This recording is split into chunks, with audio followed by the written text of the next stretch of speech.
नहमदुहु व नसल्ली अला रसूलिहिल करीम। क्या आप जानते हैं कि आप अपनी 1000 गलतियों के बावजूद खुद से मोहब्बत करते हैं, लेकिन किसी की एक गलती बर्दाश्त नहीं कर पाते। हज़रत शेख सादी रहमतुल्लाह अलैह ने सदियों पहले एक ऐसी बात कही जो आज भी हर दिल को छू जाती है।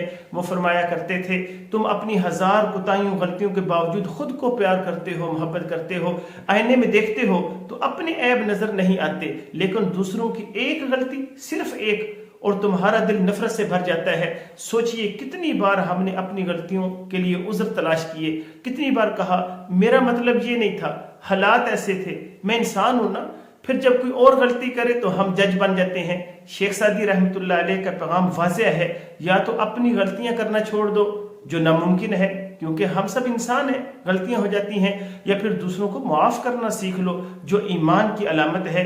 जिस दिल में मुआफ़ी की जगह नहीं वो दिल बोझल रहता है, जिस दिल में रहम नहीं अल्लाह की रहमत कैसे आएगी। आज से एक अहद करें कि जिस तरह अल्लाह हमारी गलतियां मुआफ़ करता है, हम भी दूसरों के लिए अपने दिल को नरम रखें, क्योंकि मोहब्बत से भरा हुआ दिल यही तो जन्नत की पहली सीढ़ी है। याद रखें, जो मुआफ़ करता है अल्लाह इसे मुआफ़ करते हैं, और जो रहम करता है अल्लाह उस पर रहम करते हैं, अल्लाह उसे बुलंद करते हैं। अस्सलामु अलैकुम।